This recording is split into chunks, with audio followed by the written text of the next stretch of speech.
रही कि मैं इन दिनों मेरा लेखन, इसमें मेरा लेखन कुछ सक्रिय हुआ और बराबर ऐसी चीजें आती रही कि मैं कुछ नया लिखती रही। तो मैं अपनी बात शुरू करना चाहती हूँ कोरोना से जुड़ी हुई ही एक ऐसी गजल से जो इससे जुड़ी है।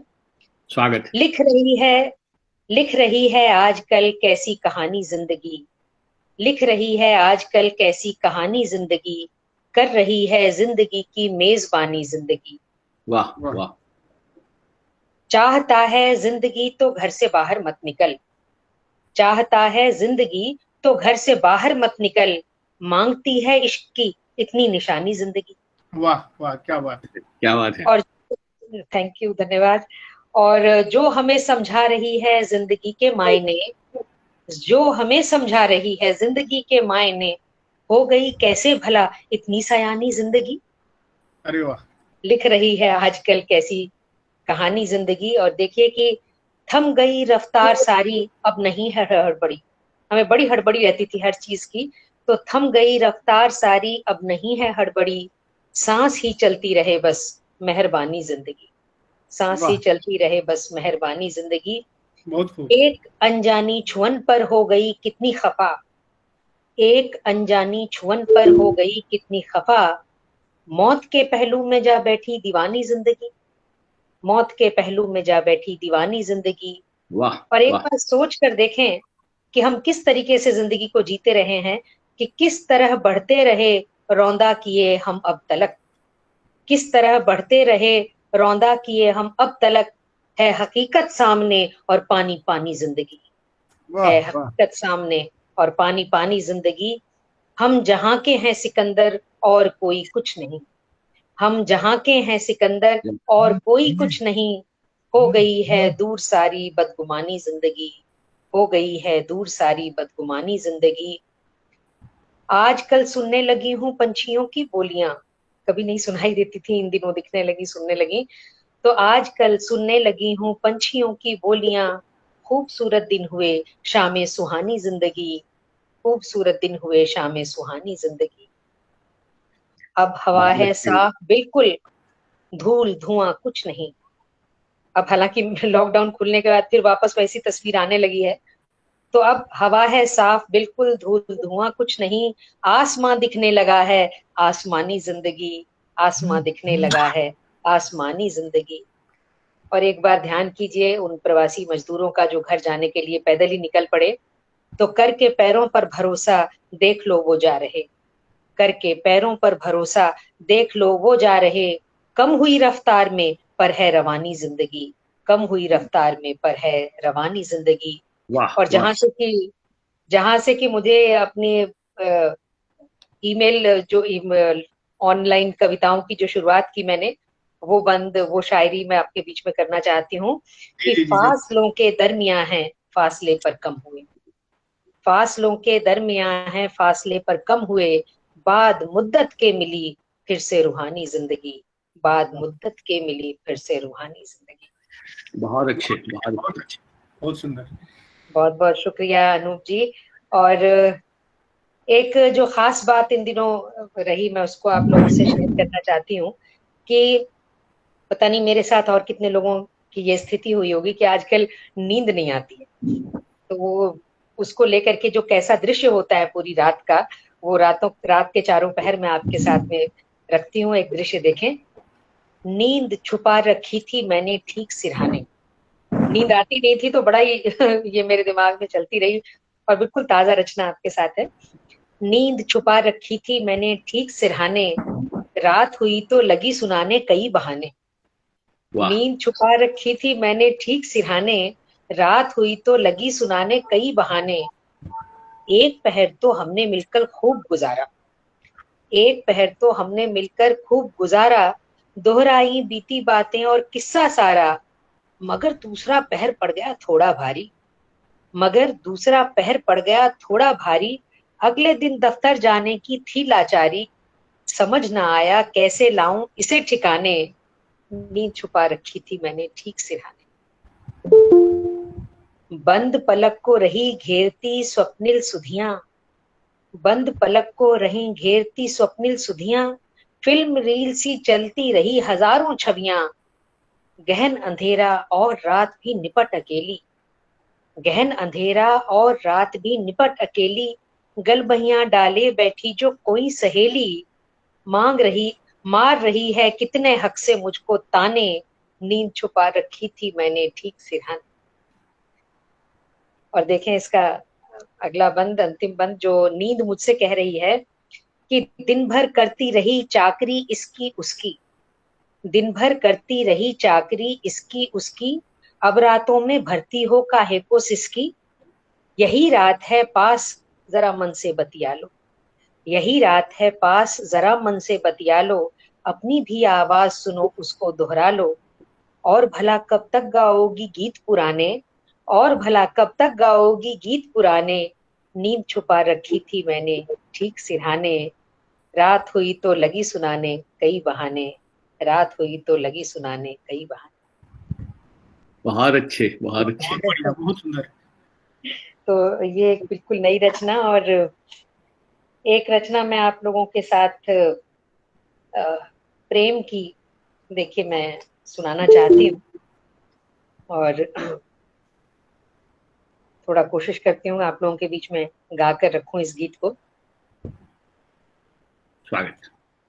जिंदगी ने जो दिया सब मीत तेरे नाम, जिंदगी ने जो दिया सब मीत तेरे नाम, हर्ष के संघर्ष के सब गीत तेरे नाम, है वही बासी दिवस कैसे सुहाने हो गए, मुस्कुराने के लिए अब 100 बहाने हो गए, सरगमी सी हो गई, सरगमी सी हो गई है अब सुबह और शाम, धड़कनों में गूंजता संगीत तेरे नाम।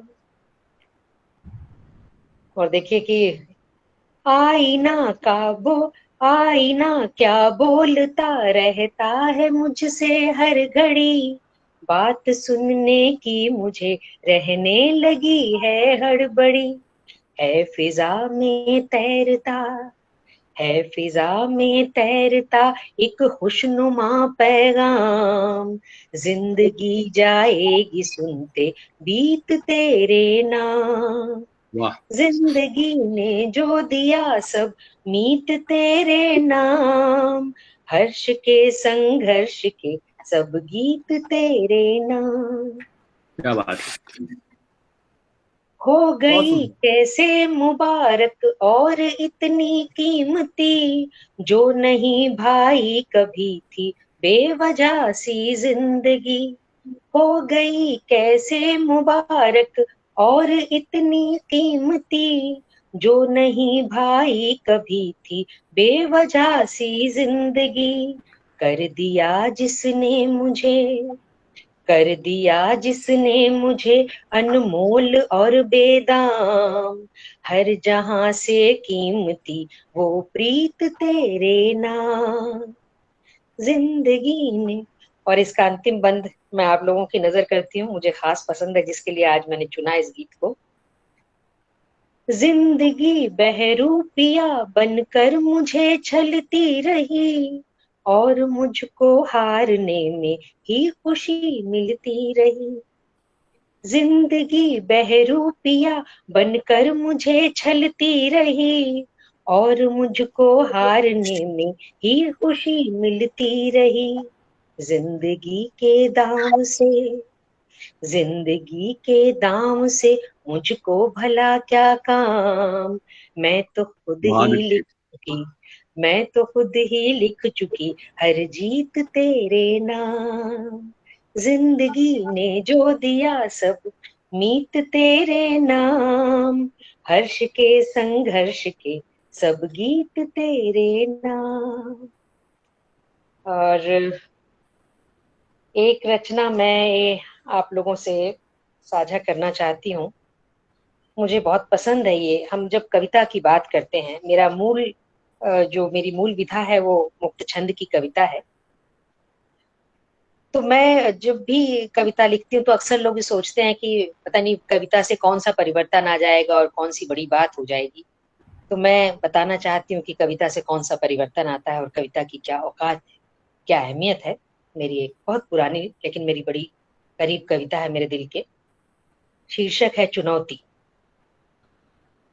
ये जो देख रहे हो मेरी हथेली पर, ये जो देख रहे हो मेरी हथेली पर, इसे महज मिट्टी न समझना। ये जो देख रहे हो मेरी हथेली पर, इसे महज मिट्टी न समझना। न जाने किस हौसले से जीवन की विषम घड़ियों में इसे मुट्ठी में कसकर अटूट आत्मबल पाया है मैंने। इसने ही सोखी है अपने भीतर निराश घड़ियों की सारी नमी। आक्रोश और निर्णय के कसाव ने इसे भींचा है मैंने अपनी मुट्ठियों में इतनी जोर से कि इस पर अंकित हो गई हैं मेरी हथेली की रेखाएं। इसे महज मिट्टी न समझना। ये वाह। ये मेरा विद्रोह संघर्ष और संकल्प है। ये मेरा विद्रोह संघर्ष और संकल्प है। ये साक्षी है उस घड़ी की जिसने मुझे ब्रह्म बना दिया। ये साक्षी है उस घड़ी की जिसने मुझे ब्रह्म बना दिया। ब्रह्म जो रचयिता है जिसने मुझे रचा। ब्रह्म जो रचयिता है जिसने मुझे रचा। और ये आस्था जिसे मैंने रचा। ठहरो सुनो रचनाकार, ये मेरे तुम्हारे बीच की पहचान है। ठहरो सुनो रचनाकार, ये मेरे तुम्हारे बीच की पहचान है कि जो नश्वर हो जाएगी, जो नश्वर है मिट्टी हो जाएगी, तुम्हारी रचना है। जो नश्वर है मिट्टी हो जाएगी, तुम्हारी रचना है। और जो मिट्टी पर रेखाएं खींच दे, जिस मिट्टी से जन्मे अटूट संघर्ष अमर आस्था, मेरी रचना है। ये एक चुनौती है सृष्टिकर्ता हमारे सर्जना के बीच की। इसे महज मिट्टी न समझना। वाह, इसे महज मिट्टी न समझना। बहुत बहुत बहुत अच्छी, बहुत बहुत अच्छी है। बहुत बहुत शुक्रिया। मुझे लगता शायद है कि कोई एक पहले कविता चरण के इस दौर में एक कविता और सुना दिए, फिर अगले दौर में सुनिए। अच्छा, तो एक कविता मैं और सुनाती हूँ आपको। देखिए, ये जो आपने हमें इतना सुंदर वातावरण दिया है वो ऐसा है कि जिसमें हम बड़े अपने मन की बात कर सकते हैं। वो मंच वाली बात नहीं होती है, वो स्थिति नहीं होती है। तो एक रचना मैं बहुत ही अपनी पर्सनल सी आप लोगों के बीच रखती हूँ। ये अपना घर शीर्षक से है और वो तब लिखी गई जब मैं अपने किराए के मकान से अपने घर में, मतलब अपने खरीदे हुए मकान में जा रही थी उस समय। वो कैसा विछोह का अवसर होता है, देखिए। शीर्षक है अपना घर। बाहर ट्रक में लदा था सामान, बच्चे उछल कूद मचा रहे थे। हम नए घर में जाएंगे, अपने घर में जाएंगे। तुम व्यस्त थे कमरे बारामदे और रसोई छानने में कि कहीं कुछ छूट तो नहीं गया। तुम व्यस्त थे कमरे बारामदे और रसोई छानने में कि कहीं कुछ छूट तो नहीं गया। बच्चे खोजते हुए मुझे आ पहुंचे थे मुझ तक। हैरत से देखने लगे मेरी डबडबाई आंखें। हम सभी तो साथ चल रहे हैं ना? सशंकित सी पूछ बैठी छुटकी। तो फिर रो क्यों रही हो माँ? सोच में पड़ी बड़की।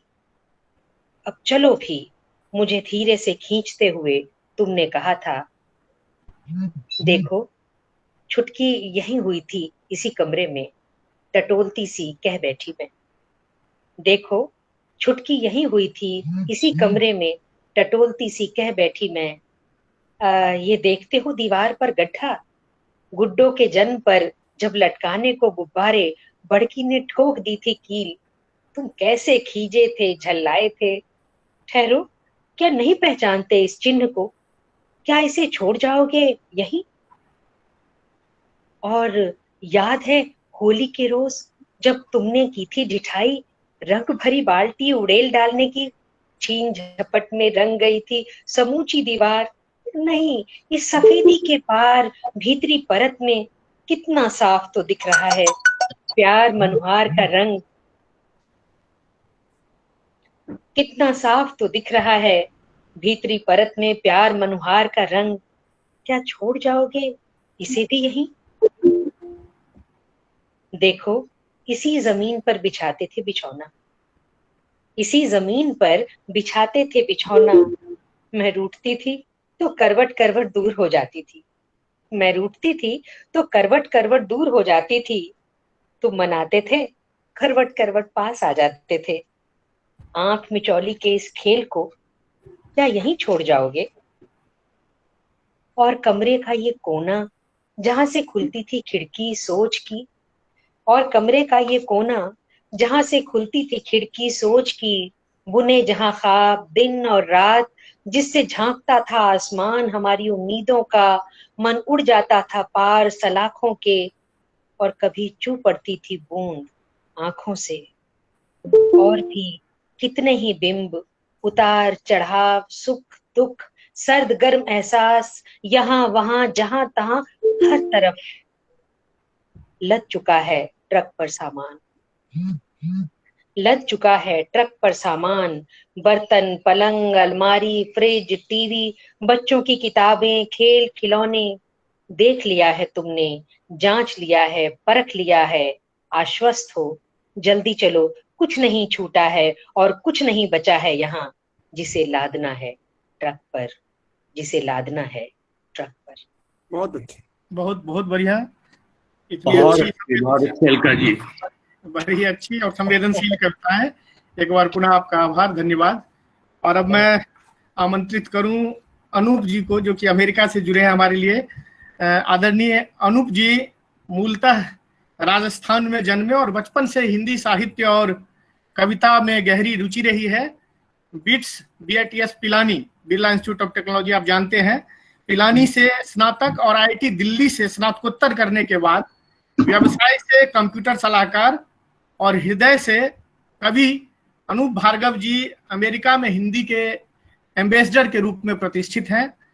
1983 में एक बहुराष्ट्रीय कंपनी में चयन के बाद अमेरिका जाने के पश्चात लगातार अनूप जी हिंदी के प्रचार प्रसार में अपना महत्वपूर्ण योगदान देते रहे। हिंदी भाषा और शिक्षण के प्रचार प्रसार में भी उनका विशेष योगदान रहा। 2007 में न्यूयॉर्क में आयोजित 8वें अंतर्राष्ट्रीय हिंदी सम्मेलन की केंद्रीय आयोजन समिति के सदस्य के रूप में आपने महत्वपूर्ण भूमिका निभाई और उस सम्मेलन में आपने आलेख पाठ भी किया महत्वपूर्ण प्रौद्योगिकी से संबंधित विषय पर, और उसके अतिरिक्त काव्य पाठ भी किया। 1993 में ई कविता और ई चिंतन समूहों की स्थापना की, और जिसमें बहुत सारे लोग जुड़े, और उसके जरिए भी हिंदी के प्रचार प्रसार में आपने महत्वपूर्ण योगदान दिया। 2007 में उत्तर प्रदेश सरकार ने भारत के बाहर आपके हिंदी के प्रचार प्रसार में इस योगदान को देखते हुए विदेश प्रसार सम्मान से सम्मानित किया। 2008 से 11 तक लगातार आप कविता कोश के निर्माण और उस वेबसाइट के जरिए जो कविता के प्रचार प्रसार का काम था उससे जुड़े रहे, और इस माध्यम से भी आपने हिंदी कविता की, हिंदी की बड़ी सेवा की। 2015 में भोपाल में 10वें हिंदी सम्मेलन में आपको प्रधानमंत्री जी की उपस्थिति में विश्व हिंदी सम्मान से सम्मानित किया गया, और इसके साथ ही लगातार आप हिंदी से जुड़े विविध कार्यक्रमों में शिरकत करते रहे। 2018 में मॉरिशस में हुए 11वें विश्व हिंदी सम्मेलन में प्रौद्योगिकी का भविष्य, इस विषय पर आपने अपना आलेख पढ़ा था और कवि सम्मेलनों में भाग लिया।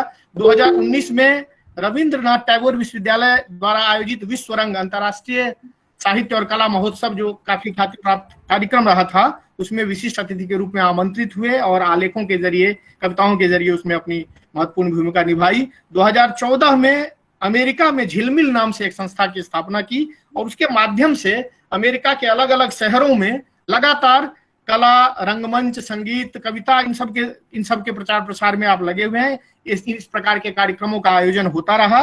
आपका यह पूरा विश्वास है कि अंतरजाल के माध्यम से, इंटरनेट के माध्यम से हिंदी को युवाओं तक और अधिक से अधिक लोगों तक पहुंचाया जा सकता है, और आप इस दिशा में कई योजनाओं के साथ काम करते रहे हैं, अभी भी कर रहे हैं। तो अंतरजाल में आपका इतना भरोसा है, इतना विश्वास है, तो अंतरजाल के माध्यम से आयोजित ई कवि गोष्ठी में मैं आपको अपनी कविताओं के साथ सादर आमंत्रित करता हूं। आदरणीय अनूप जी, बहुत बहुत स्वागत अनूप जी। धन्यवाद, धन्यवाद अलका जी, धन्यवाद विजय जी, बहुत लंबा परिचय दे दिया आपने, तो बहुत बहुत धन्यवाद। मैं बहुत छोटी छोटी सी सरल कविताएं लिखता हूं, तो आशा है आपको पसंद आएगी। आज निशांत ने बड़ी अच्छी कविताएं सुनाई, जमीन से जुड़ी हुई। तो मैं अक्सर गंभीर कविताएं नहीं लिखता हूं, लेकिन मुझे एक करीब कॉलेज के दिनों में लिखी एक कविता याद आ रही है, तो मैं उससे शुरू करता हूं। शीर्षक है आशंका। कविता कुछ इस तरह की है कि मैं हर रोज बचपन से पलित विश्वासों को क्षण भर में कांच के गिलास की तरह टूटकर बिखरते देखता हूं। क्या बात है। मैं हर रोज बचपन से पलित विश्वासों को क्षण भर में कांच के गिलास की तरह टूटकर बिखरते देखता हूं। सुना है जीने के लिए कुछ मूल्यों और विश्वासों का होना जरूरी है। सुना है जीने के लिए कुछ मूल्यों और विश्वासों का होना जरूरी है, इसलिए मैं एक बार फिर से लग जाता हूं नए मूल्यों और विश्वासों को जन्म देने में, ये जानते हुए भी कि इन्हें कल फिर टूटना है। अरे वाह, ये सब तब तक तो ठीक है, ये सब तब तक तो ठीक है जब तक मेरा स्वयं अपने आप में विश्वास कायम है, लेकिन डरता हूं उस दिन की कल्पना मात्र से जब टूटते मूल्यों और विश्वासों की श्रृंखला में मैं एक दिन अपने आप में विश्वास खो बैठूंगा। बहुत बढ़िया विश्वास। धन्यवाद। चलिए अब मैं जरा अपनी तरह की जो कविताएं मैं लिखता हूँ, श्रृंगार प्रकृति से जुड़ी हुई छोटी छोटी सी कविताएं, तो अलका जी ने पंक्ति उठाना चाहूंगा मैं कि नींद छुपा रखी थी मैंने ठीक सिरहाने।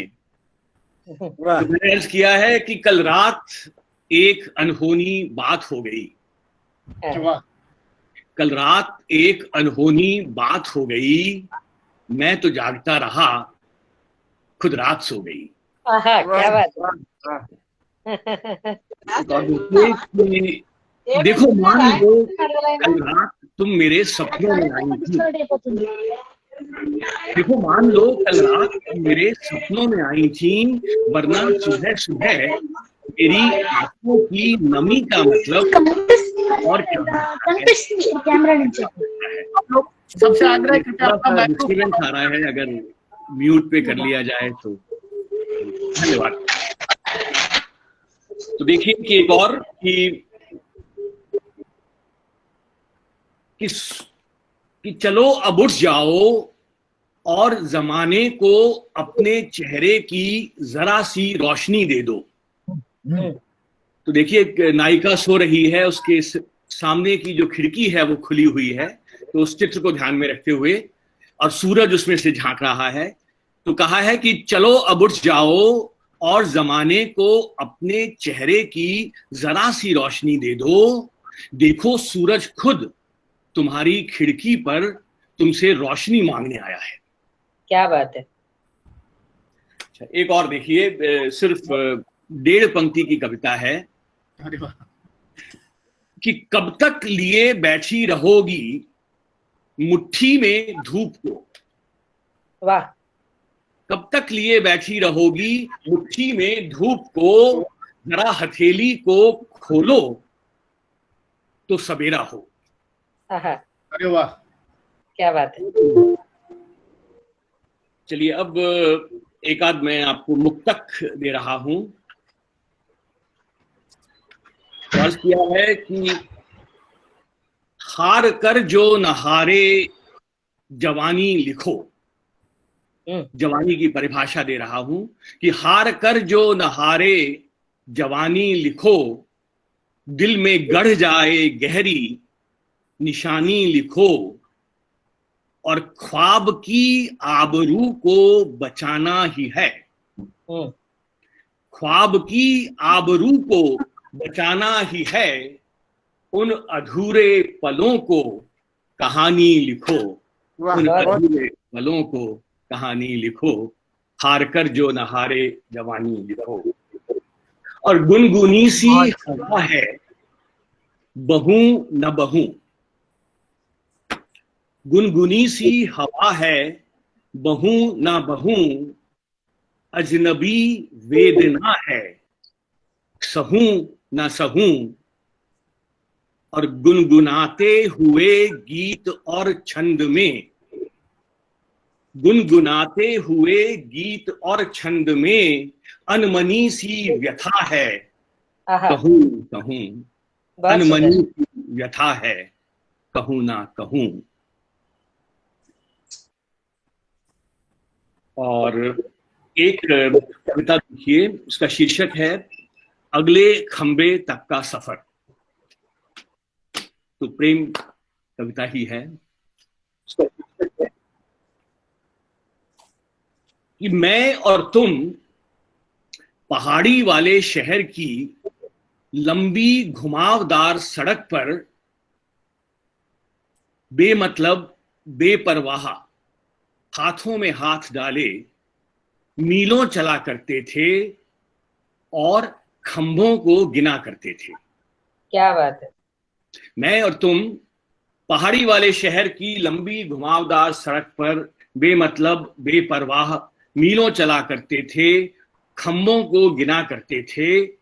मैं चलते चलते थक जाया करता था। मैं चलते चलते थक जाया करता था और घर लौटना चाहता था, लेकिन तब तुम कोट की जेब से हाथ निकाले बगैर आंखें बंद कर मन ही मन उंगलियों पर कुछ गिनने का बहाना करने के बाद कहती थी, बस उस अगले खंबे तक और। आज मैं बरसों के बाद अकेला ही उस सड़क पर निकल आया हूं। दृश्य बदलता है। आज बरसों के बाद मैं अकेला ही उस सड़क पर निकल आया हूं। खंबे मुझे अजीब निगाह से देख रहे हैं। खंबे मुझे अजीब निगाह से देख रहे हैं, जैसे मुझसे तुम्हारा पता पूछ रहे हैं। वाह। मैं चलते चलते थक गया हूं। मैं चलते चलते थक गया हूं, लेकिन वापस नहीं लौटना है। किसी तरह हिम्मत करके उस अगले खंबे तक पहुंचना है। मैं थक गया हूं, लेकिन वापस नहीं लौटना है। किसी तरह हिम्मत करके उस अगले खंबे तक पहुंचना है। जानता हूं तुम्हें तेज चलने की आदत थी। जानता हूं तुम्हें तेज चलने की आदत थी। शायद तुम अगले खंबे तक पहुंचकर मेरा इंतजार कर रही होगी। शायद तुम अगले खंबे तक पहुंचकर मेरा इंतजार कर रही होगी। बहुत अच्छा, बहुत खूब, बहुत खूब। धन्यवाद, धन्यवाद। चलिए एक कविता देखिए, इसमें कविता बनती कैसे है।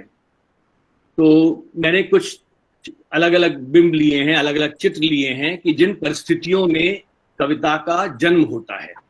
तो कविता का शीर्षक ही है कविता बनी। तो देखिए पहला चित्र देखिए कि जब टूटते मूल्यों और विश्वासों की श्रृंखला में, जब टूटते मूल्यों और विश्वासों की श्रृंखला में खुद की खुद से न बनी कविता बनी। क्या बात है। टूटते मूल्यों और विश्वासों की श्रृंखला में जब खुद की खुद से न बनी कविता बनी, और कल्पना की उड़ान में सपनों के जहान में, कल्पना की उड़ान में सपनों के जहान में मिट्टी के घरौंदे बनाते जब उंगलियां सनी कविता बनी। बहुत अच्छा, बहुत बढ़िया। और देखिए कि फूलों से गंध चुरा तितली से रंग, फूलों से रंग चुरा तितली से रंग, और एहसास के समंदर में सीपियां चुनी कविता बनी। वाह वाह। और बात मीठी कही, बात मन से कही, बात मीठी कही, बात मन से कही, और ढली शब्दों में जब चाशनी कविता बनी। और अगला देखिए कि कुछ कहा ना सुना सिर्फ देखा किए। तो प्रेम की चरम अनुभूति कि कुछ कहा ना सुना सिर्फ देखा किए, मूक थे होंठ फिर भी सुनी कविता बनी। मूक थे होंठ फिर भी सुनी कविता बनी। और अंतिम जो है कि सिर्फ अपनी नहीं पीर जग की सही। तो कविता का जो सामाजिक दायित्व है उस पर देखिए कि सिर्फ अपनी नहीं पीर जग की सही और पूरे युग की व्यथा शब्दों में जनी कविता बनी। वाह, कविता बनी, कविता बनी। दो छोटे छोटे से बिंब देखिए। एक तो अलका जी से ही मैं उठाना चाहूंगा पंक्ति जो उन्होंने कही थी, ये जो देख रही हो मेरी हथेली। जी, तो मैंने एक 4 पंक्तियों की कविता है हथेली की रेखाओं पर कि कौन कहता है भाग्य की रेखाएं बदल नहीं सकती। कौन कहता है भाग्य की रेखाएं बदल नहीं सकती। मुझे याद है तुमने पहली बार अपनी कोमल उंगलियों से मेरी हथेली को कुरेदा था। कौन कहता है भाग्य की रेखाएं बदल नहीं सकती। कौन कहता है भाग्य की रेखाएं बदल नहीं सकती। धन्यवाद। और एक और 2 छोटी छोटी सी कविताएं, दोनों का शीर्षक है सुनो। तो इसमें भी छोटा सा बिंब है अगर आपको अच्छा लगे जी। कि सुनो अब अपनी नजरें उठाओ और पांव के अंगूठे से जमीन को कुरेदना बंद करो। कि सुनो अब अपनी नजरें उठाओ और पांव के अंगूठे से जमीन को कुरेदना बंद करो। मैं समझ गया पगली, लेकिन कोई ऐसे भी कभी अपने दिल की बात कहता है। क्या कहने, क्या कहने। धन्यवाद। और इसी में एक और देखिए, इसका भी सुनो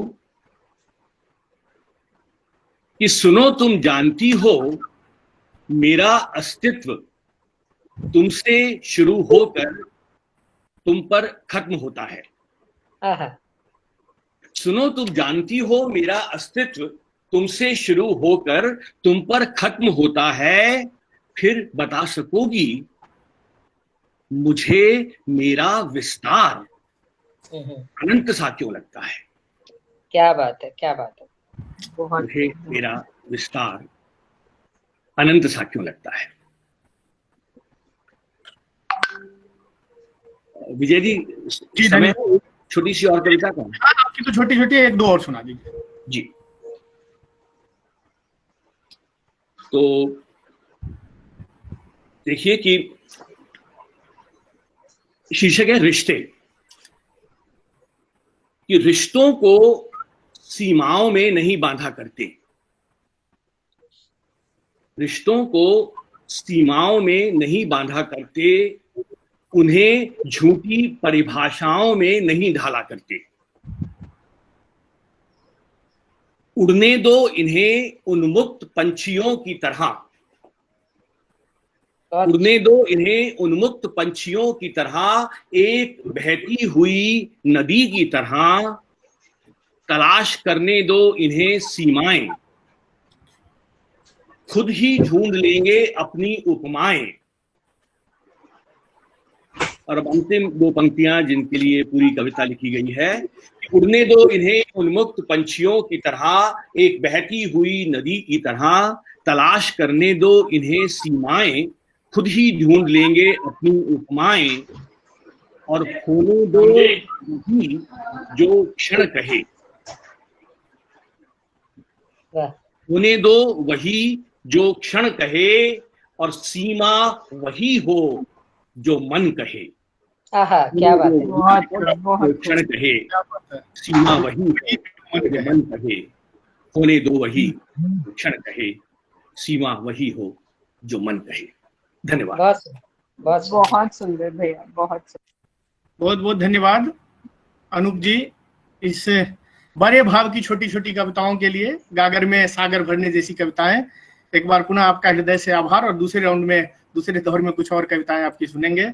तो पहले दौर की समाप्ति के बाद, जबकि हमने तीनों कवियों की कविताएं सुन ली है, एक बार पुनः हम दूसरे दौर में प्रवेश करते हैं। और विजय जी जिन्होंने शुरू में कुछ कविताएं सुनाई थी, मैं उन्हें सादर आमंत्रित करूं दूसरे दौर की कविताओं को शुरू करने के लिए। उसके बाद पुनः हम अलका जी और अनूप जी को भी सुनेंगे।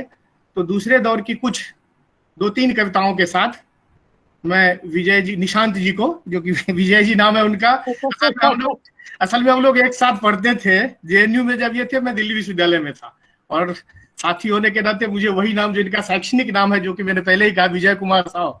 और जेएनयू में पहाड़ियों पर हम इनकी कविताएं रात को सुनते थे, देर रात। तो इसलिए मुझे विजय जी बार बार मैं उनको कह रहा हूँ। तो निशांत भाई को मैं आमंत्रित करता हूँ। एक बात मैं भी कहना चाहूंगी। विजय जी, आपकी तो रचनाएं हम बिल्कुल बहुत अच्छा लगा, विजय जी ने सुनाई और आपको बुलाया, उतने प्यारे नाम से पूरा दृश्य आंखों में आ गया कि पहाड़ पर बैठकर किस तरह से उस तरह की कविताएं सुनते होंगे, है ना। पर विजय, आप भी सुनाइएगा अपनी कविताएं, विजय मिश्रा, दूसरे दौर में। विजय भाई के सुनाएंगे। तो मैं फिर दूसरे दौर से पहले ही मैं 1-2 कविता सुना दे रहा हूँ जी। इस कोरोना काल में ही मैंने 1-2 छोटी कविताएं लिखी है, कुछ कविताएं। तो मैं स्वागत है, सुनाता हूँ आपको। स्वागत है विजय जी। धन्यवाद अनूप जी। तो कविता का शीर्षक है मिट्टी का पुतला। स्वागत। आदमी मिट्टी का पुतला है, और जो चीज मिट्टी से बनती है वह मिट्टी में ही मिल जाती है अंततः। क्या बात है। आदमी मिट्टी का पुतला है, और जो चीज मिट्टी से बनती है मिट्टी में ही मिल जाती है अंततः, किंतु इस तरह से मिल जाना मिट्टी में कि कोई मिट्टी देने वाला भी ना हो, कुछ हजम नहीं होता। क्या बात। किंतु इस तरह से मिल जाना मिट्टी में कि कोई मिट्टी देने वाला भी ना हो, कुछ हजम नहीं होता। संक्रमण का यह अनूठा दौर कि जिसमें अचानक पूरी दुनिया ही जीने लगी है मिट्टी में मिल जाने के खौफ में। जो अभिशप्त है हाथ पर हाथ धरकर बैठे रहने को, बिल्कुल असहाय मानो मिट्टी में मिलना एक प्रक्रिया भर है।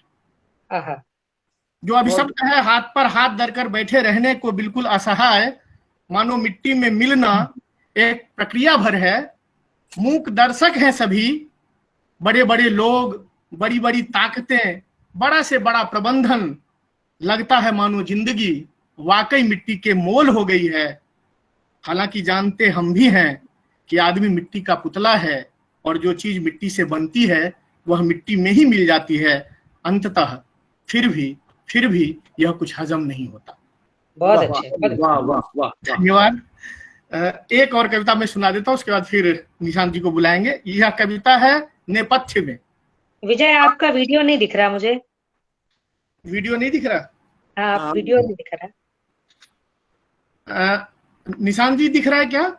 हाँ, अब आया। अच्छा, हाँ, फिर चला गया, सिर्फ आवाज आ रही है। वो कोई प्रेजेंट कर रहे हैं, चंद्रमणि जी। अच्छा। अब आ रही है? नहीं, अभी तो नहीं आ रहा। आवाज ही आ रही है, आपकी स्टिल पिक्चर आ रही है। वो अच्छा, कोई बात नहीं सुनते हैं, फिर देखते हैं आगे। कैमरा तो ऑन तो है। आप अपने स्क्रीन को टच करिए विजय जी। आप अपने स्क्रीन को टच करिए, आपकी फोटो आ जाएगी। वीडियो ऑन है मेरा, वीडियो यहाँ से ऑन है। इसको टच करिए, टच करने से आएगा।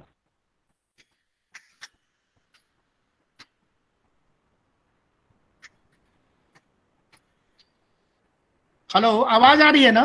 आवाज आ रही है, चेहरा भी। गूगल मीट में ये गूगल मीट की ये थोड़ी समस्या है। आप उसको टच करते हैं तब आपकी फोटो आ जाती है। कोई बात नहीं, आप आवाज से काम चलाते हैं। एक कविता और बाकी सब लोगों से आग्रह है कि कृपया म्यूट कर लें, जो कवि हैं आमंत्रित उनका माइक ऑन रहे। तो यह कविता है नेपथ्य में। आज बहुत सारी चीजें नेपथ्य में चली गई हैं। किसी स्थान को पहचानने की तरकीब, समय को निर्धारित करने का तरीका, तकनीक के घोड़ों पर सवार सभ्यता और धरती पर मौजूद अक्षांश और देशांतर रेखाएं नेपथ्य में है। किसी स्थान को पहचानने की तरकीब, समय को निर्धारित करने का तरीका, तकनीक के घोड़ों पर सवार सभ्यता और धरती पर मौजूद अक्षांश और देशांतर रेखाएं नेपथ्य में है। हथेलियों पर बना मणिबंध, उस पर मौजूद स्वस्तिक और द्वीप, और ऐसी ही अनेकानेक रेखाएं जो बताती हैं मनुष्य का भाग्य और भवितव्य भी नेपथ्य में है। रंग और रेखाओं की जुगलबंदियां, उनसे बने बुने चित्र, उसके पीछे की कल्पनाएं, उन कल्पनाओं का संसार, उस संसार को प्रत्यक्ष करने वाली सारी की सारी रेखाएं नेपथ्य में हैं। पद्म पराग, बोलती प्रतिमा, माटी की मूर्तें, गेहूं और गुलाब, अतीत के चलचित्र, पथ के साथी, श्रृंखला की कड़ियां, भूले हुए चेहरे, कुछ शब्द कुछ रेखाएं, हंसते निर्झर, दहकती भट्टी, जाने अनजाने, और इन जैसी सभी स्मृति के रेखाएं नेपथ्य में हैं। प्रत्यक्ष है केवल हमारे माथे पर चिंता की वो रेखाएं, जिसका विस्तार बढ़ते संक्रमण के बीच जारी है निरंतर। और प्रत्यक्ष है स्वयं के द्वारा खींची गई लक्ष्मण रेखा, उसकी मर्यादा, जिसमें बंधना अनिवार्य है आज। बाकी सारी की सारी रेखाएं नेपथ्य में है, बाकी सारी की सारी रेखाएं नेपथ्य में है। क्या बात, क्या कहने। धन्यवाद, बहुत बहुत धन्यवाद। बहुत बढ़िया सर, बहुत सुंदर। और अब मैं आमंत्रित करता हूँ निशांत जी को अपनी कविताओं के साथ। आदरणीय निशांत। बहुत धन्यवाद विजय भाई। और मैं अनूप सर से बहुत प्रभावित हूँ। आज पहली बार उनको सुना। मेरा सौभाग्य है कि मैं पहली बार सुन रहा हूँ, और दुर्भाग्य है कि पहले क्यों नहीं सुना। धन्यवाद, धन्यवाद। होती है, मुझे बहुत लिखने की प्रेरणा भी मिलती। मैं अनूप जी की कविताओं को सुनकर इतना प्रभावित हुआ हूँ कि मैंने सोचा है इस राउंड में मैं अपनी कुछ छोटी छोटी कविताएं। स्वागत है, स्वागत है मित्रों। पहली कविता है निम्न, मध्य और उच्च वर्ग। ये सब छोटी छोटी कविताएं हैं। निम्न, मध्य और उच्च वर्ग। दिन में बिजली नहीं रहती, तुम एक गांव में हो। दिन में बिजली नहीं रहती, तुम एक गांव में हो। दिन में बिजली रहती है, बल्ब नहीं जलते, तुम एक शहर में हो। बहुत अच्छे, बहुत अच्छे। दिन में बिजली रहती है, दिन में बिजली रहती है, और दिन रात बल्ब जलते हैं, तुम राजधानी में। बहुत बढ़िया, बहुत अच्छे, बहुत अच्छे। एक छोटी सी कविता है, प्रेम कविता है। सुनना नहीं देखना। कितना छोटा सा वाक्य है, रख दो। कितना छोटा सा वाक्य है, रख दो। और फोन काट कर इतनी दूर चला जाता हूं, जहां से तुम दिखाई नहीं दे। कितना छोटा सा वाक्य है, रख दो। और फोन काट कर इतनी दूर चला जाता हूं, जहां से तुम दिखाई नहीं देती। तुम्हारी आवाज एक दूरबीन है। बहुत सुंदर। तुम्हारी आवाज एक दूरबीन है, मैं तुम्हें सुनता नहीं, देखता हूँ। बहुत अच्छे, बहुत बढ़िया। एक छोटी सी और कविता मित्रों, छोटी 6-7 शब्दों की। उसका शीर्षक है हम और मैं। गांव में हम होते हैं, बहुत अच्छा। गांव में हम होते हैं, शहर में मैं हूं। वाह वाह वाह, बहुत अच्छे। एक कविता है माँ पृथ्वी है। एक दिन पिता बातें करते करते तब्दील हो गए सूर्य में। एक दिन पिता बातें करते करते तब्दील हो गए सूर्य में। माँ चक्कर लगाने लगी उनके चारों ओर। मैंने पहली बार जाना कि माँ पृथ्वी है। क्या बात है, क्या बात है। एक और छोटी सी कविता है बाढ़। जल ही जीवन है, जल ही जीवन है। जब चारों ओर जीवन ही जीवन दिखे, तो समझिए बाढ़ आ चुकी है। वाह। एक छोटी सी कविता और है मित्रों। बस छोटी छोटी और 2 कविताएं सुनाऊंगा जी। इसका शीर्षक है परिभाषा। प्यार की कोई परिभाषा नहीं है मेरे पास, प्यार की कोई परिभाषा नहीं है मेरे पास। सुना है दिमाग से तेज बच्चे परिभाषाओं के उस्ताद होते हैं। मैंने जितनों से सुना है प्यार की परिभाषा, और ज्यादा असंतुष्ट हुआ हूं मैं। मुझे एक बच्चे का पता बता दो जो प्यार की परिभाषा बता दो। बहुत अच्छे, बहुत अच्छे। एक कविता है, अंतिम कविता मित्रों सुनाऊंगा। हमारा 6 दिसंबर, यह 6 दिसंबर की घटना पर है, लेकिन इसके कई अर्थ भी हैं। हमारा 6 दिसंबर, बहुत बाद में पता चला हमारी बातों का, साथ बिताए पलों का, मिलने और जानने का जो सिलसिला शुरू हुआ था, जो दिन निश्चित हुआ था, उसमें शामिल था एक मस्जिद का टूटना। मैं एक साथ दोनों को याद करता हूँ, 6 दिसंबर और तुम्हारा मिलना। क्या बात है कि दोनों याद आते हैं एक साथ, एक सबसे अच्छी याद, एक काली तारीख, एक प्रेम, एक शर्म। तुम गुस्सा हो जाओगी इसलिए सिर्फ प्रेम को मनाता हूँ, केक काटता हूँ। प्रेम के लिए ही सही, नफरत, हिंसा और घृणा पर भारी पड़ता है हमारा 6 दिसंबर। धन्यवाद मित्रों। अब मैं बहुत अच्छा, बहुत बढ़िया, बहुत अच्छा, आपका धन्यवाद। दूसरे दौर में कुछ कविताओं के साथ आमंत्रित करता हूँ अलका जी को, जिन्होंने पहले भी बहुत अच्छी कविताएं सुनाई। आदरणीय अलका जी। माहौल इतना बढ़िया। चैट बॉक्स में 2 कविताओं की लोगों ने खास करके अपेक्षा की है कि आप सुनाए। तेरी रोशनाई होना चाहती हूँ और ये मिट्ठू, अगर उपलब्ध हो इस समय, आप किताब हो आपके पास, थोड़ा उसको देखिए। अच्छा अच्छा, जरूर मैं सम्मान करती हूँ। अगर कोई, हम तो कविता वाले लोग हैं, अगर उनके लिए भी फरमाइश आती है तो हम तो इसके लिए तैयार ही नहीं होते कि हमारे लिए फरमाइश आएगी।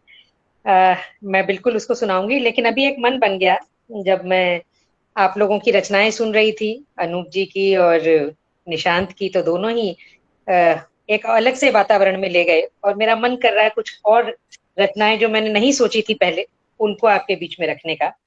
तो एक कविता मैं सुनाती हूँ नए वर्ष के स्वागत में।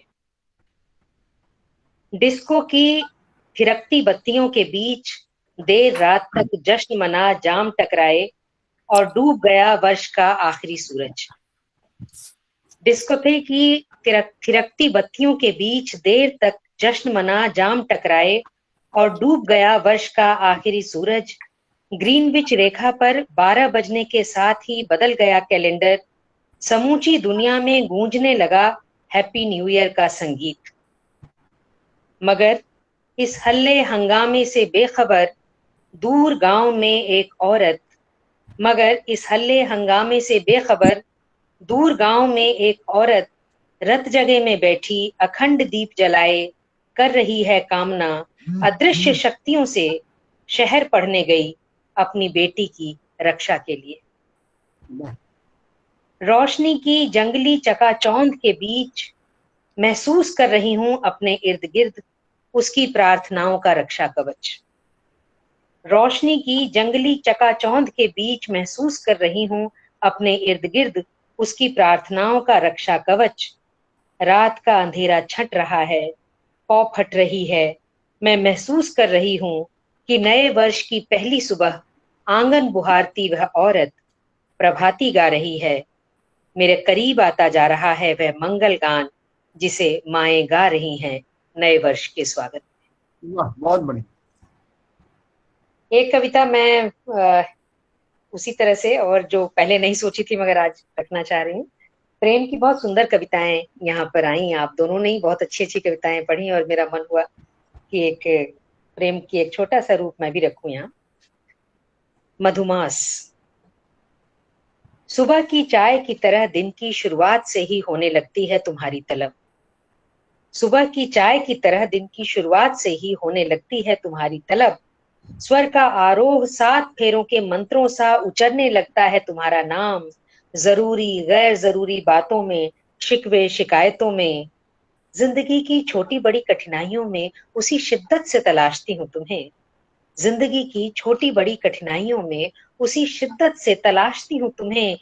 तेज सिर दर्द में जिस तरह यक बयक उंगलियां खोलने लगती हैं पर्स की पिछली जेब और टटोलने लगती हैं डिस्प्रिन की गोली। क्या बात है, वाह। क्या बात है। शुक्रिया। बहुत ठीक उसी वक्त बनफूल की हिदायती गंध के साथ जब थपकने लगती हैं तुम्हारी उंगलियां टनकते हुए सर पर, तब गूंजने लगती है जिंदगी अनहदनाद की तरह, तब गूंजने लगती है जिंदगी अनहदनाद की तरह, और उम्र के इस दौर में पहुंचकर समझने लगती हूं मैं मधुमास का असली अर्थ। वाह। तो देखें, एक छोटी छोटी कविताएं एक मैं रखना चाह रही हूँ। जो पहले सोच कर रखी थी वो तो अच्छा आपने और इसके जो बाद फरमाइश। मिट्ठू और सेना हाँ, मैं मिट्ठू तेरी मिट्ठू रोशनाई होना चाहती हूँ जी। जी, मिट्ठू मैं सुनाती हूँ आपको। और तेरी रोशनाई से मैं खत्म करना चाहूंगी, वो मुझे भी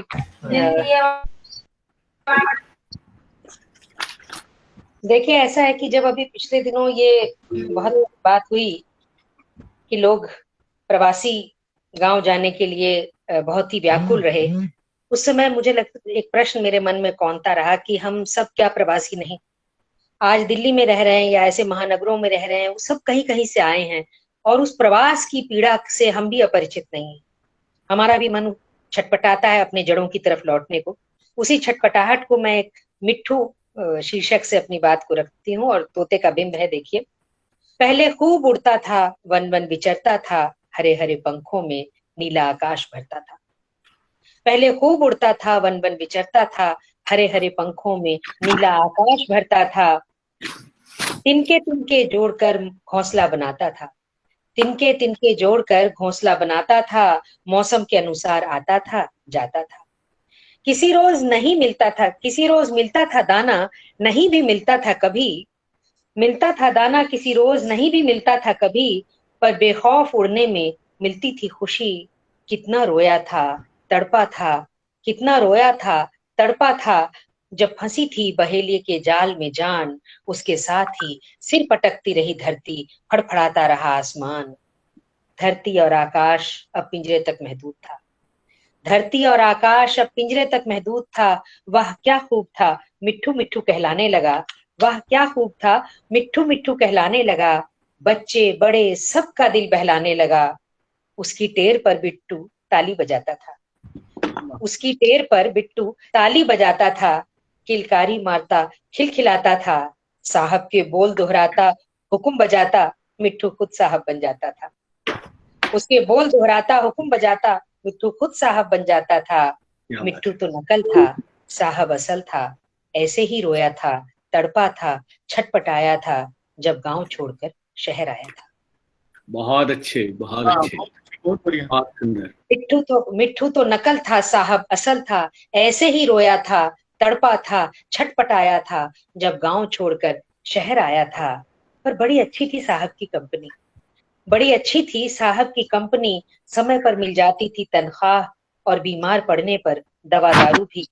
जैसे कि मेम साहब मिट्ठू के लिए रख जाती थी नियम से दाना और कटोरे में पानी। जरूरत के हिसाब से मिलती थी धूप और हवा, जरूरत के हिसाब से मिलती थी धूप और हवा। बिल्ली के डर से भी अब वह नहीं होता था परेशान, बिल्ली के डर से भी अब वह नहीं होता था परेशान। मालकिन की ड्यूटी है, रखती है ध्यान। कितनी अच्छी है मालकिन, कितनी अच्छी है मालकिन, खोल भी देती है पिंजरा कभी। पर अब मिट्ठू को नहीं ललचाता है आसमान, अब मिट्ठू को नहीं ललचाता है आसमान। पिंजरे में ही दिखता है उसे घर संसार। मिट्ठू दौड़कर पिंजरे में वापस लौट आता है, मिट्ठू दौड़कर पिंजरे में वापस लौट आता है। ठीक भी तो है, इतनी सुविधाओं को छोड़कर गांव कौन जाता है, इतनी वाह, सुविधाओं को वाह, छोड़कर वाह, गांव बहुत कौन। बढ़िया, बहुत अच्छे, बहुत अच्छे। जी। बहुत बहुत शुक्रिया। और आपने कहा तेरी रोशनाई होना चाहती हूँ, जी है ना? जी जी। तो एक कविता मैं वो भी रखती हूँ, मुझे भी ये बहुत पसंद है। कलम से जो मेरा रिश्ता है, मैं कलम से कह रही हूँ। रोशनाई का मतलब होता है इंक, स्याही। तो मैं कह रही हूँ कि मैं कलम की स्याही होना चाहती हूँ। मैं लौट जाना चाहती हूँ शब्दों की उन गलियों में, जहां से कविताएं गुजरती हैं, कहानियों की गलबहियां डाले। मैं लौट जाना चाहती हूँ शब्दों की उन गलियों में जहां से कविताएं गुजरती हैं, कहानियों की गलबहियां डाले। मेरी तमाम परेशानियों, नाकामियों के विष को कंठस्थ कर लेने वाली नीलकंठ कलम मुझे रचने का सौंदर्य दे कि मैं स्याही से लिख सकूं उजली दुनिया के सफेद अक्षर। मुझे जज्ब करे कलम, मैं तेरी रोशनाई होना चाहती हूँ। वाह, मुझे जज्ब करे कलम, मैं तेरी रोशनाई होना चाहती हूँ। मैं कागज की संगमरमरी देह पर गोदने की तरह उभर आना चाहती हूँ। मैं कागज की संगमरमरी देह पर गोदने की तरह उभर आना चाहती हूँ कि कागज पर लिखी शब्दों की इबारत ताजमहल से बढ़कर खूबसूरत होती है। मुझे गढ़ने की ताकत दे हे ब्रह्म, मैं संगतराश होना चाहती हूँ। मुझे गढ़ने की ताकत दे हे ब्रह्म, मैं संगतराश होना चाहती हूँ। अपने मान अपमान से परे, अपने मान अपमान से परे, अपने संघर्ष अपनी पहचान से परे, नाभि से ब्रह्मांड तक गुंजरित अर्थ का अनहद नाद होना चाहती हूँ। मुझे स्वीकार कर हे कंठ, मुझे स्वीकार कर हे कंठ, मैं गुंजरित राग होना चाहती हूँ। क्या बात है, क्या बात है, चाहती हूँ मैं गुंजरित राग। बहुत सुंदर अलका जी, बहुत बढ़िया, बहुत बढ़िया, शुक्रिया अलका जी, बहुत बहुत धन्यवाद इतनी अच्छी कविताओं के लिए। और जो विशेष कविताएं आपसे सुनाने के लिए कही थी, वाकई वो विशेष कविताएं हैं। एक बार पुनः आपका आभार।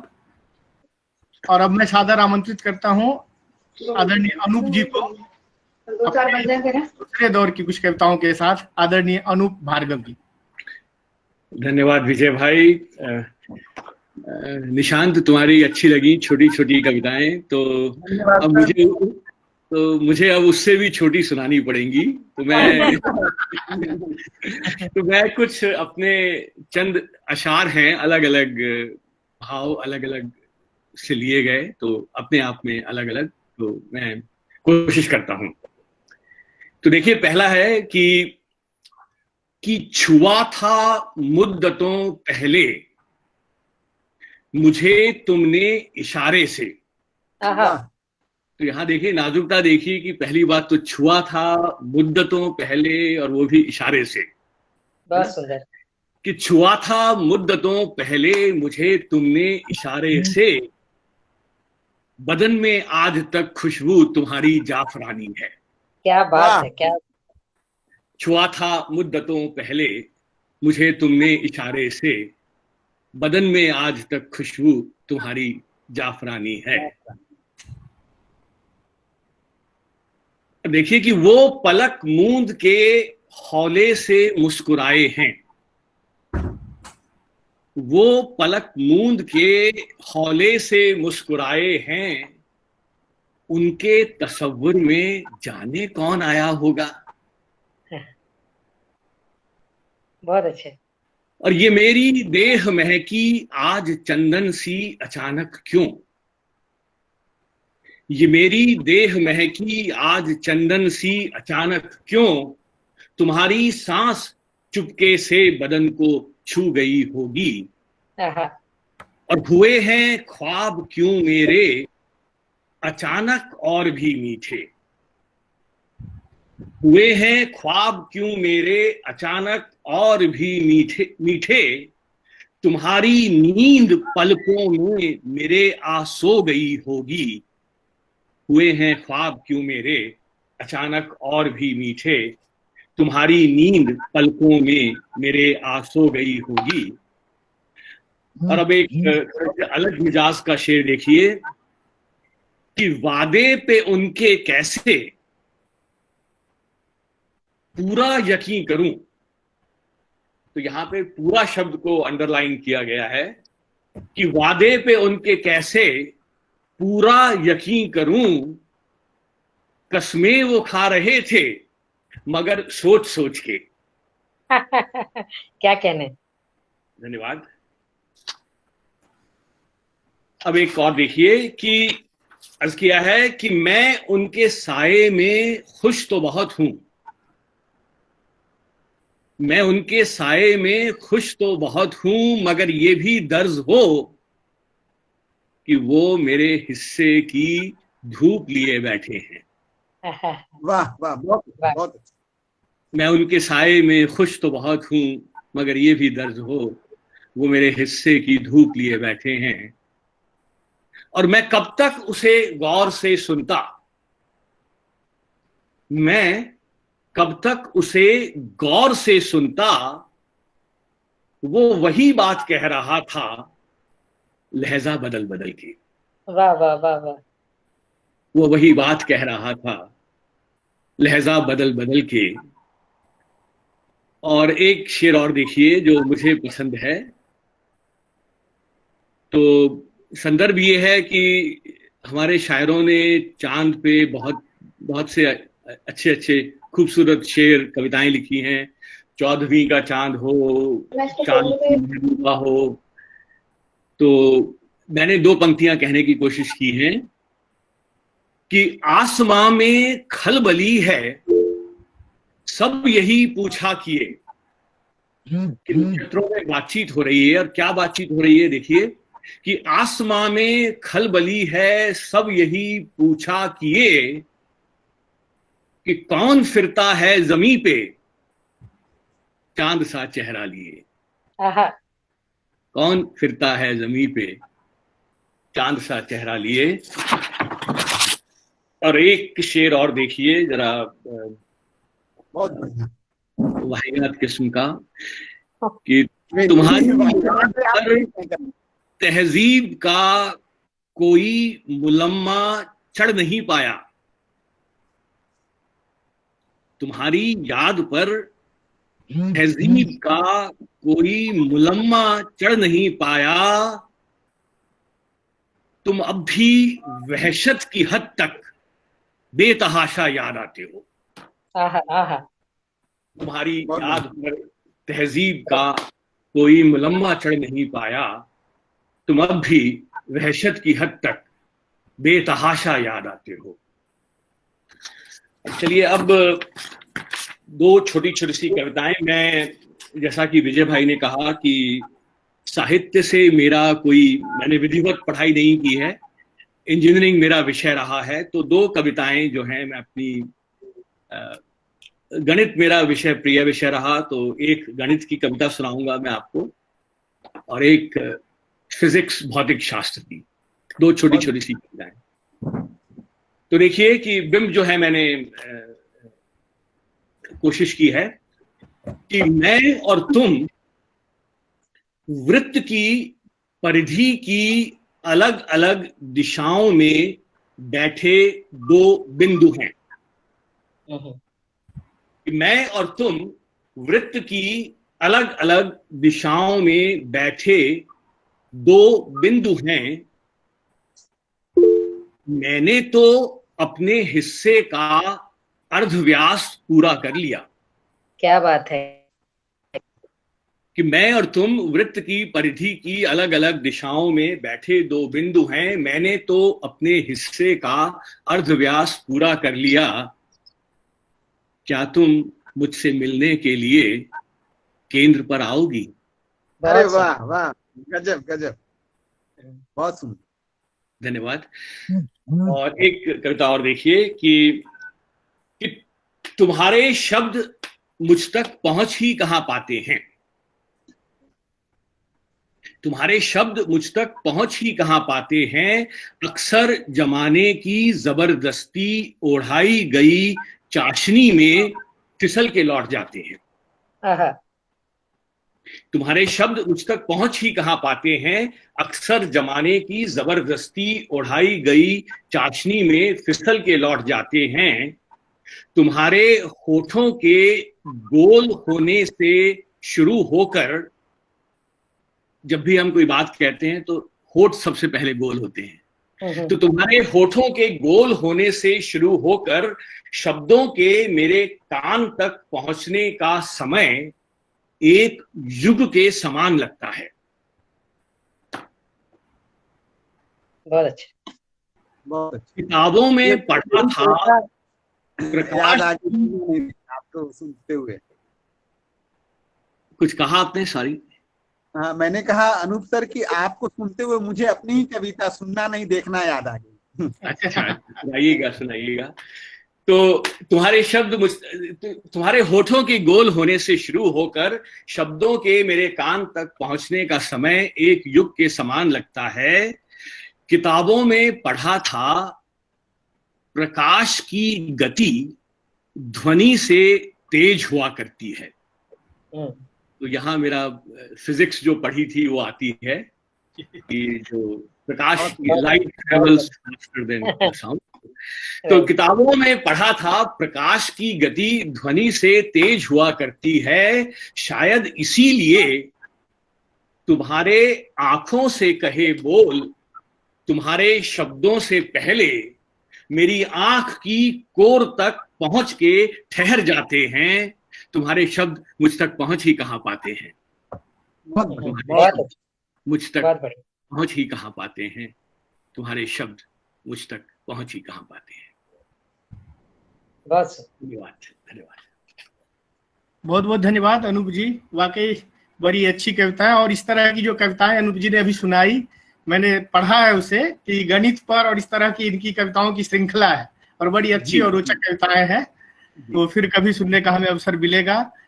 निश्चित रूप से आप तीनों कवियों ने अपनी बहुत ही अच्छी अच्छी रचनाएं हम लोग के सामने रखी, और जो लगातार पाठकों की, श्रोताओं की प्रतिक्रियाएं आ रही हैं वह भी बहुत ही उत्साहवर्धक है।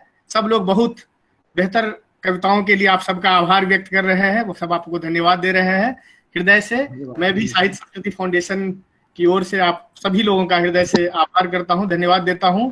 और इस कार्यक्रम में जो लोग जुड़े अलग अलग जगहों से, उन सबका भी हृदय से आभार, धन्यवाद।